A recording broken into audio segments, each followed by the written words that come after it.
Hey everybody, welcome to Crandall Reviews. The Golden Globes are on Sunday. I love award season. I really dig watching the award shows. The Golden Globes, of course, are not as meaningful as the Oscars, but they're a lot of fun because everybody gets drunk and has a good time. So I'm just going to go through the film nominees and tell you who I hope wins. This is not who I think is going to win, it's who I hope wins. I wasn't a huge fan of Sam Smith's theme for Spectre. It was okay. The Love and Mercy song is great. Brian Wilson, I love that movie. But See You Again from Furious 7 was just such a big pop hit. It stayed with us all year, and it's just a really well done song. So I hope that that one wins the prize. My pick is Ennio Morricone for The Hateful Eight, one of my favorite scores of the year. Just love the whole feel, and it added so much to the film. Now this is a really tough category this year because all of these movies had dynamite scripts.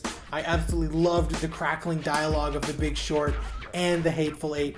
Spotlight was clear and concise, and Room was really emotional, but Aaron Sorkin's acid dialogue in Steve Jobs, hands down, is my pick just because of the brilliant 3-act structure and just such smart, witty writing. I really hope that that takes the prize. You know what? This one, to me, is a two-horse race. It's between George Miller and Ridley Scott. Ridley Scott really was a return to form with The Martian.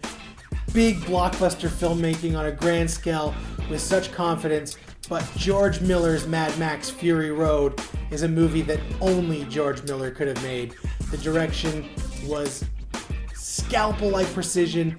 It was an insane vision. I don't know how they managed to get what they got onto film, but hands down, my best director pick for this award has got to be George Miller. Now, I'd be happy with almost anybody winning this award. This is a stacked list. Paul Dano was so good as young Brian Wilson in Love and Mercy, and Mark Rylance was truly captivating in Bridge of Spies. But Sylvester Stallone in Creed is definitely my pick. It was so great to have Rocky Balboa back on the big screen, and the emotion that he brought to the role was one of his best performances in decades. This is another one where I'm not going to be too mad at whoever wins. I loved Alicia Vikander in Ex Machina. Thought she was fantastic. Such a nuanced performance as playing a robot. So it's something that really can be multi-layered and subtle, and she really did a great job. Jennifer Jason Leigh in The Hateful Eight is just so vicious, and she really takes a beating, and I love that. But Kate Winslet is the heart of Steve Jobs. She did a great performance, really grounded. She's one of the only really likable characters in the film, and I thought that it was just head and shoulders one of the better performances of the year. Mark Ruffalo was really great in Infinitely Polar Bear. If you haven't seen it, it's a real hidden gem. Hopefully more people will check it out. He was fantastic in it. Damon in The Martian is probably my pick just because he's so good. It is a castaway type role where he has to command the screen for at least 50% of the runtime, and he keeps it interesting and fresh as astronaut Mark Watney stranded. And I really did love both Carell and Bale in The Big Short, but I think they sort of split the vote on that one. So I'm going to say Matt Damon in The Martian is my pick for the win. Now, two of these, Lady in the Van and Grandma, I haven't seen. I love Jennifer Lawrence, but I thought Joy was a complete mess. Her accent was there and then not there, so I'm going to skip over her. Amy Schumer in Trainwreck was a nice performance and was pretty good. But again, that was a movie that got a little bit bogged down in the length and the seriousness. But Melissa McCarthy in Spy was absolutely hilarious. It wasn't just Fat Lady Falls Down humor the whole time. She really brought a warmth and a quirky personality to her character. One of the funniest movies of the year, and I really hope that she gets the recognition for that role.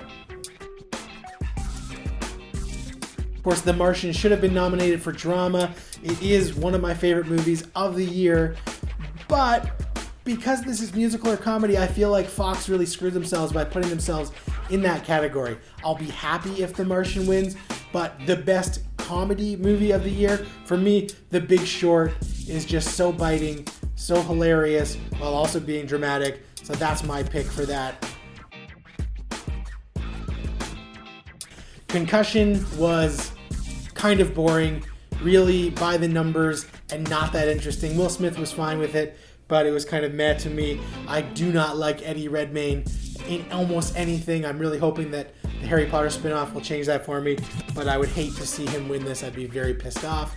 Fassbender was great in Steve Jobs, but I think Leo in The Revenant and Bryan Cranston in Trumbo are more showy performances, but for all the pain and suffering, I'm going to have to pick DiCaprio and hope that he finally gets some award momentum going his way this year. I'm going to have to go with Brie Larson in Room.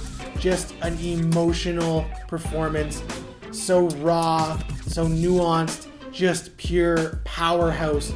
Her performance was a revelation. It really grounded the movie along with the young boy. Just emotional. It really drew you into it. The other performances in this category are not bad. I didn't really love Carol that much, so Rooney Mara and Cate Blanchett were fine, but not a great movie for me. Saoirse Ronan in Brooklyn was equally as impressive as Brie Larson, but it was a much more subtle, natural performance. Not as much emotion on display as in Room, so I'm giving the edge to Room, but Saoirse Ronan in Brooklyn was absolutely phenomenal. And hands down, you guys know I am rooting for Mad Max Fury Road, the most visceral and intense cinematic experience of the year. A movie that is so unique and captivating, it can only come along once in a lifetime. Hopefully the Globes recognize what an achievement Mad Max Fury Road is in action filmmaking, pure cinema, and I hope that this can help propel it into some Oscar nominations, which of course will come out next Thursday, and I will film a live reaction video to those nominations and post it up on Thursday as well. So those are my picks for the Golden Globe film side of things. Who do you hope wins? What do you want to see on Sunday night? Let me know in the comments. Like the video. Don't forget to hit subscribe. And if you like what you see, click to watch more Crantastic videos.